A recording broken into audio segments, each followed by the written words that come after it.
Salut tout le monde, j'espère que vous allez bien, je suis très heureuse de vous retrouver en cette fin du mois de novembre pour vous faire le bilan lecture des mois d'octobre et novembre. Je préférais le poster aujourd'hui parce qu'on est à quelques jours de décembre, il manque 2 jours.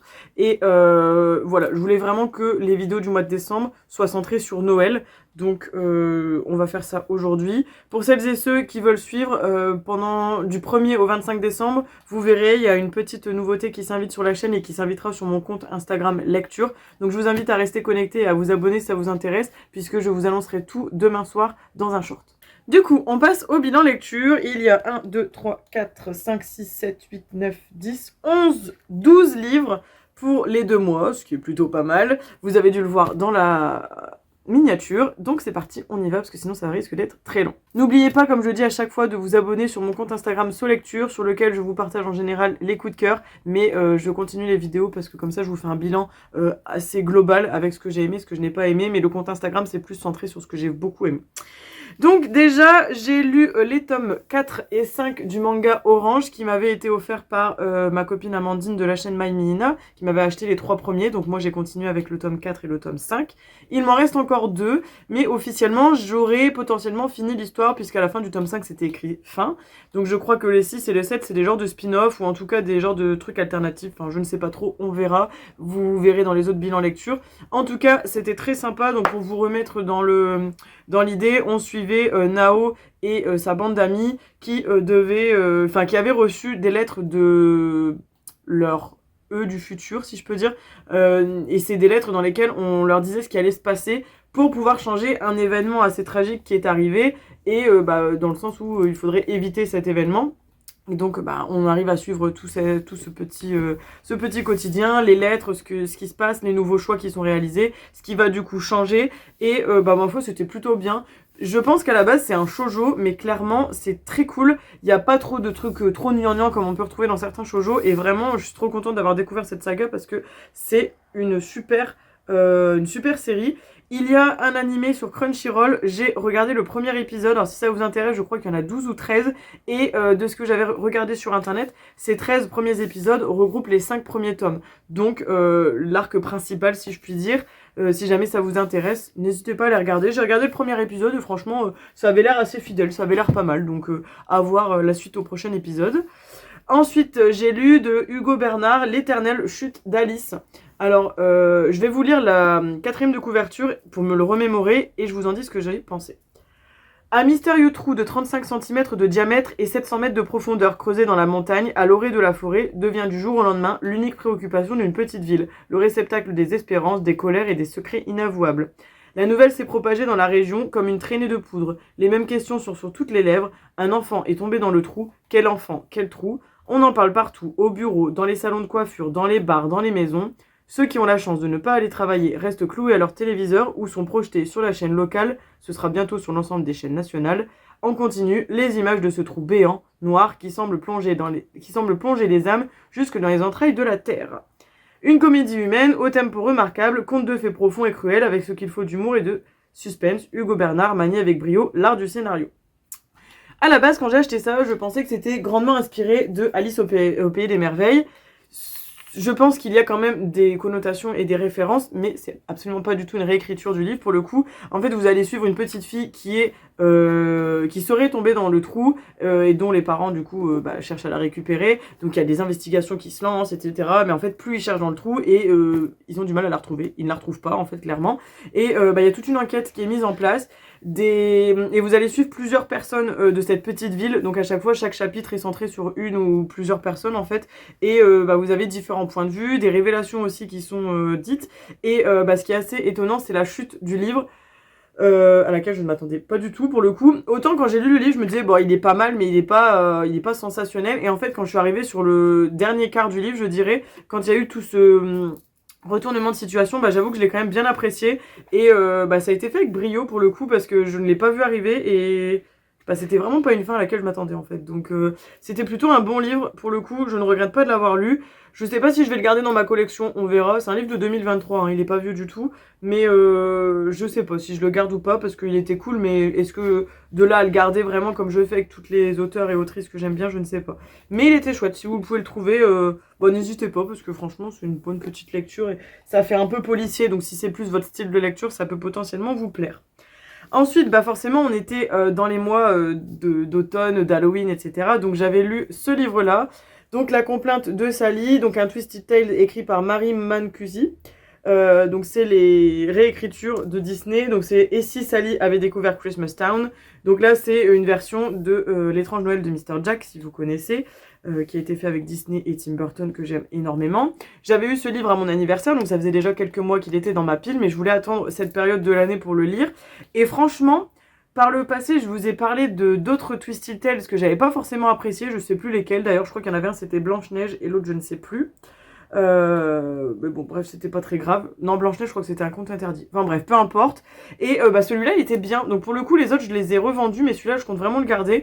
Parce que là, c'est vraiment le point de vue de Sally en tant que créature créée par le docteur Finkelstein. Et en fait, elle va découvrir Christmas Town. Ils vont se rendre compte qu'il y a aussi d'autres univers qui existent. Et elle va vouloir emmener Jack donc dans Christmas Town. Mais tout va être vraiment centré sur Sally, sur les personnages qu'elle va rencontrer et sur ce qui se passe à Christmas Town. Parce que c'est pas du tout la même histoire que dans L'étrange Noël de Mr. Jack. Là, il y a le fameux Père Noël, mais le Père Noël est... comment je peux dire, dans l'ombre d'un autre personnage qui bousille clairement l'esprit de Christmas Town. Donc, très cool, vraiment très belle, très beau Twisted Tales, vraiment sympa. Et comme j'aime beaucoup Jack et Sally, j'avoue que je suis très contente d'avoir apprécié ce Twisted Tale. Mais comme quoi, ils ne sont pas tous égaux, hein, ces livres-là, parce que, comme je vous ai dit, j'en avais lu d'autres que j'avais pas forcément appréciés. Et celui-là, il était cool. En plus, il est vraiment pas vieux, hein, celui-là, je crois, il a même pas un an, hein, c'est un récent. Après, encore une fois, les Twisted Tales, je crois que c'est comme les contes interdits, c'est jamais les mêmes auteurs, en fait. Donc c'est toujours différent. Bah là, c'est écrit 2025, donc je crois qu'il est vraiment de cette année, en fait. Hein. Je cherche l'année, mais c'est juste écrit 2025.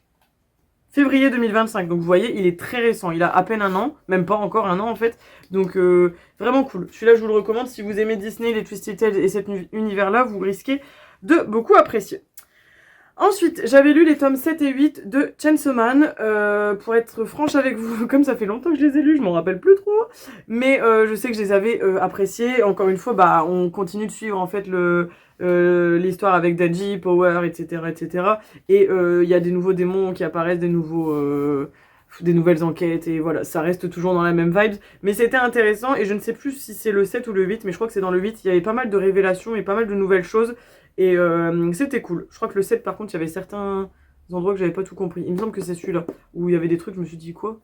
Mais c'était chouette, donc j'ai hâte de lire la suite, puisque on les a tous à la maison, mais bah, on prend le temps de les lire, n'est-ce pas? Donc voilà, en tout cas c'est vraiment bien. Si jamais vous avez regardé l'animé sur Crunchyroll, bah, sachez qu'il n'est pas intégral sur Crunchy. Il y a eu un film qui est sorti, qu'on est allé voir aussi, mais qui, encore une fois, complète les premiers épisodes, mais qui ne sont pas arrivés à l'endroit où on est actuellement dans les mangas papier. Genre les mangas papier sont vraiment beaucoup plus loin. Donc si ça vous intéresse, n'hésitez pas à regarder. Il y a même des scans, hein, je crois, sur internet.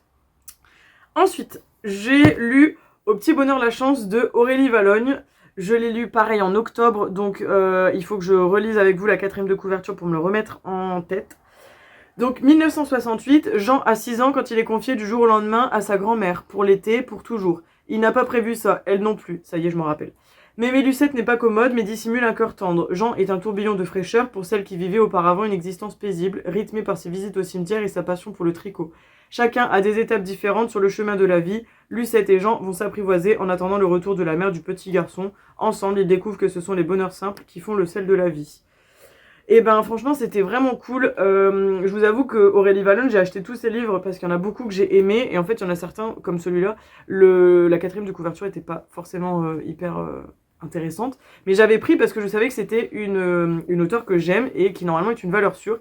Et pour le coup il ne faut pas se fier à ce résumé parce que l'histoire était vraiment hyper intéressante. Les personnages très attachants, que ce soit même Lucette ou Jean en vrai. Parce qu'on se met à la place du petit garçon qui a été laissé par sa maman à la grand-mère du coup, parce qu'elle se sépare du papa dans un contexte assez catastrophique.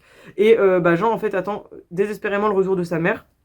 qui ne revient pas tout de suite, qui finit par revenir, hein, mais qui ne revient pas tout de suite, et même quand elle revient, c'est pas forcément fou. Et en fait, bah, la fin est assez triste. J'avoue que c'était pas la fin à laquelle j'aurais voulu prétendre, mais ça change aussi d'avoir des fins assez tristes et que ce soit pas toujours des happy end. Mais il y a aussi une belle leçon de vie derrière et bah, pas mal de choses à réfléchir, que ce soit sur les conditions de la femme aussi, je trouve. Et franchement, il était hyper bien, celui-là, hyper intéressant. Et encore une fois, bah, très beau livre, très belle plume pour Aurélie Valognes. Elle signe encore un très beau roman. Et celui-là, je n'en ai pas parlé sur mon feed Insta, mais il faut à tout prix que je vous le mette parce qu'il était vraiment chouette. Comme la complainte de Sally, hein, il faut que je vous le mette parce que là, en plus, on va rentrer dans Noël, donc il faut que je le mette dans mon feed d'automne. Ensuite, j'ai lu Sur scène de Karen Ponte, encore une fois, une auteure que j'aime beaucoup. C'est l'un des rares livres qu'il me restait à lire de l'auteur. Donc ça, c'est celui qui est sorti en 2024, si je ne me trompe pas, parce que cette année, elle en a sorti un autre. Ouais, c'est ça, mars 2024. Il était vraiment bien aussi. C'était avec Ginger et je ne sais plus sa copine, comment elle s'appelait. Je ne l'ai pas. Je vous lis la 4e aussi parce que ça dit vraiment tout. Ginger a toujours été une battante dans la vie, partie de rien, elle a créé avec succès son restaurant et l'a géré de main de maître pendant plus de 10 ans.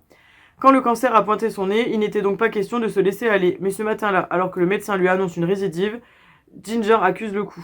La soirée piano-bar dans laquelle sa meilleure amie Lola l'entraîne lui fait oublier un instant la mauvaise nouvelle. De retour chez elle, nostalgique, Ginger déniche dans un carton de souvenirs une vidéo où elle chante un extrait de comédie musicale. C'était son grand rêve à 15 ans, chanter sur une scène à Broadway. Elle se couche sans trouver le sommeil, elle ne le sait pas encore, mais elle a pris sa décision. Au diable les traitements et les médecins, elle veut profiter du temps qui lui reste.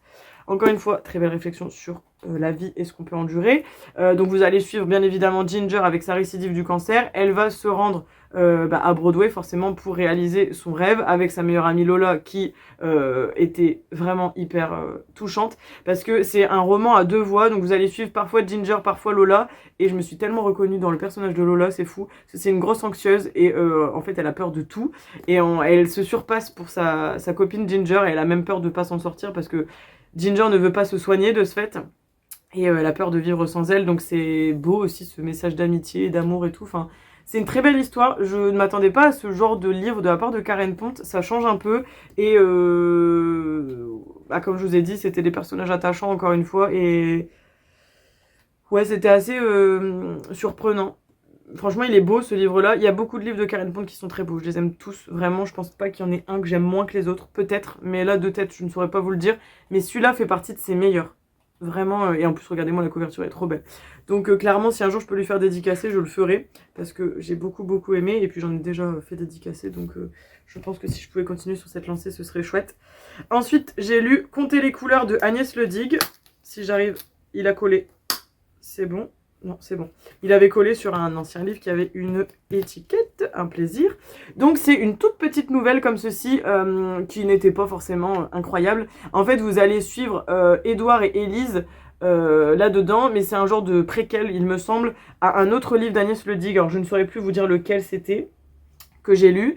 Et en fait, celui-là vient juste apporter des précisions sur Édouard et Élise, mais rien de fou. Clairement, si vous ne le lisez pas, ça ne vous apportera rien de plus. Ça se lit si vous aimez Agnès Ledigue et que vous voulez approfondir les personnages, mais clairement, si je ne l'avais pas, c'était pas grave du tout, hein. C'était pas la folie. Puis regardez, c'est vraiment un tout petit livre, quoi. Je l'ai lu en une soirée, hein. Donc, ouais, 6,20 € pour un petit livre comme ça qui apporte pas grand-chose. Vous pouvez garder votre argent. Je suis désolée pour Agnès Ledigue parce que ces livres, en général, je les aime beaucoup, mais alors celui-là, un peu inutile, quoi. Ensuite, j'ai lu un de Cyr Cédric qui s'appelle Survivante. Celui-ci, je vous en ai parlé sur mon compte Insta, donc je vous invite à aller voir.